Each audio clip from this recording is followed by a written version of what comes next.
मत बिगाड़ो उसे, अपनी तरह मत बनाओ। क्रिकेट से आज तक किसी को कुछ मिला है क्या? एक जमाने में यही शब्द थे समीर रिजवी के पापा के। वही समीर रिजवी जिन्होंने दिल्ली कैपिटल्स के लिए खेलते वक्त एलएसडी के सामने 47 बॉलों में 70 और मुंबई के सामने 51 बॉलों में 90 के दो बेहतरीन इनिंग्स खेले थे। आज समीर रिजवी का नाम और उनका पोटेंशियल पूरा देश जान चुका है, लेकिन उतार चढ़ाव से भरी उनकी पूरी कहानी जानना हम सबके लिए बहुत इंपॉर्टेंट है। महज 8 साल की उम्र में सुरेश रैना से पहली बार मिलने से लेके उनको राइट हैंडेड सुरेश रैना कहे जाने तक की पूरी कहानी जानते हैं आज के इस वीडियो में। क्रिकेटिविटी में आप सबका स्वागत है, और अगर आपने हमारे चैनल को सब्सक्राइब नहीं किया है तो ऐसे ही इंटरेस्टिंग वीडियोस के लिए हमारे चैनल को सब्सक्राइब करना ना भूलें। समीर रिजवी की कहानी शुरू होती है 6 दिसंबर 2003 से, जब उनका जन्म उत्तर प्रदेश के मेरठ में हुआ था। बचपन से ही वो बहुत चंचल रहे थे। पेपर बॉल से या पत्थर से खेलने का उन्हें बहुत शौक था। उनके मामा तनकीब अख्तर एक पूर्व क्रिकेट खिलाड़ी रह चुके थे और अब क्रिकेट कोचिंग कर रहे थे। 5 साल की समीर की बढ़ती हुई शैतानियों को देख के उनकी मां ने उनके मामा से कहा कि समीर को अपने साथ ग्राउंड में ले जाया करो, और समीर की क्रिकेट की कहानी यही से शुरू होती है। सुबह से लेकर शाम तक 5 साल की समीर रिजवी उनके मामा के साथ मेरठ की गांधीबाग एकेडमी में ही खेला करते थे। उनका क्रिकेट का पागलपन इस कदर बढ़ चुका था कि वो पढ़ाई पे बिल्कुल भी ध्यान नहीं देते थे। इस बात से चिंतित होकर समीर के पापा ने कई बार उनको डांटा, लेकिन इसका कोई असर समीर पे हुआ ही नहीं। एक तरफ समीर के पापा उनकी पढ़ाई को लेकर बेहद चिंतित थे, तो वहीं दूसरी तरफ उनके मामा तनकीब अख्तर समीर को एक क्रिकेटर के तौर पे देखना चाहते थे। गुस्से में समीर के पापा ने उनके साले को एक दफा यह भी कहा था कि मत बिगाड़ो उसे, अपनी तरह बिल्कुल मत बनाओ। क्रिकेट से आज तक तुम्हारा भी कुछ नहीं हो पाया है। लेकिन इतना सब होने के बाद भी मामा ने भांजे को क्रिकेट में अकेला नहीं छोड़ा। अगले 10 सालों तक तनकीब एक भी बार समीर के घर नहीं गए, लेकिन ऐसा एक भी दिन नहीं था जिस दिन उन्होंने अपने भांजे को क्रिकेट प्रैक्टिस नहीं दी, और उसका रिजल्ट धीरे धीरे दिखने लगा। ये बात है 2011 की, जब यूपी की एक रणजी मैच मेरठ के मैदान में होने वाली थी, और उसी मैदान में 8 साल के समीर प्रैक्टिस कर रहे थे।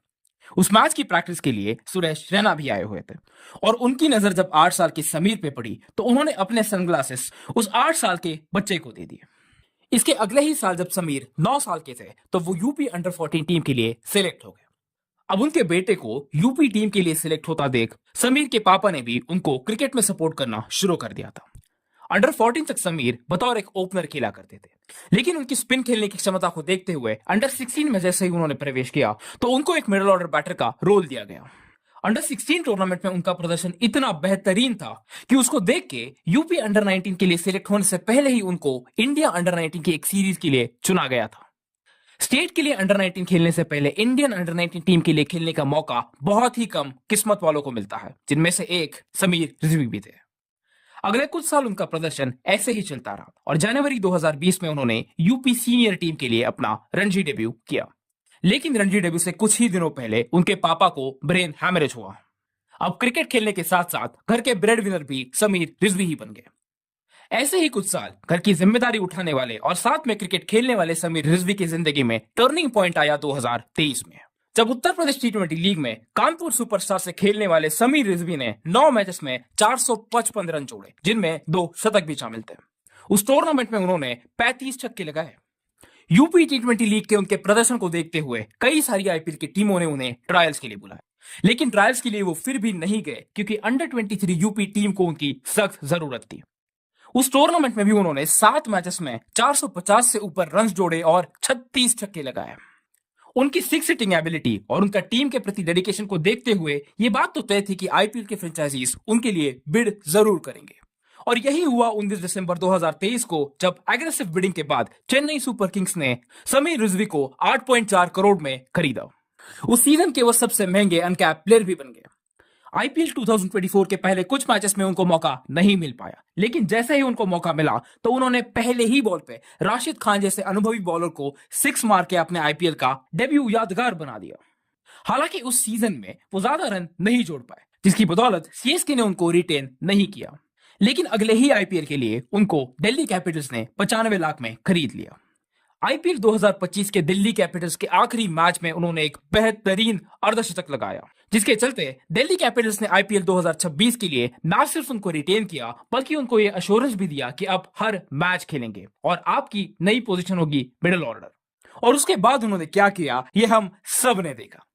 पहले मैच में लखनऊ के खिलाफ 47 बॉलों में 70 और अगले मैच में मुंबई इंडियंस के खिलाफ 51 बॉलों में 90 रन के 2 बेहतरीन नॉक्स बना के उन्होंने दिल्ली कैपिटल्स को जीत की दहलीज पे पहुंचा दिया।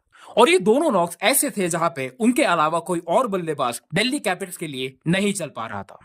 अपनी क्लीन सिक्स हिटिंग एबिलिटी दिखाते हुए उन्होंने अब तक 2 मैचेस में 11 सिक्सेस मारे हैं। और जिस तरीके से उन्होंने इन 2 मैचेस में खेला है, आने वाले हर दिल्ली कैपिटल्स के मैच में अब पूरे देश की निगाहें समीर रिजवी पे हो गई है।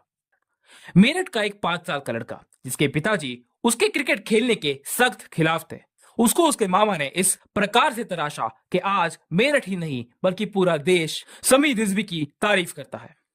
और हम यही दुआ करेंगे कि आने वाले कुछ सालों में समीर उनका, उनके मामा का, उनके पापा का और उनके पूरे देश का सपना पूरा करेंगे। तो दोस्तों, ये थी कहानी 22 साल के समीर रिजवी की। क्या आपको इस कहानी के बारे में पता था या फिर आपको इस वीडियो के जरिए कुछ नया सीखने को मिला? हमें कमेंट करके जरूर बताइए। और ऐसे ही इंटरेस्टिंग वीडियोस के लिए हमारे चैनल क्रिकेटिविटी को सब्सक्राइब करना ना भूलें। धन्यवाद।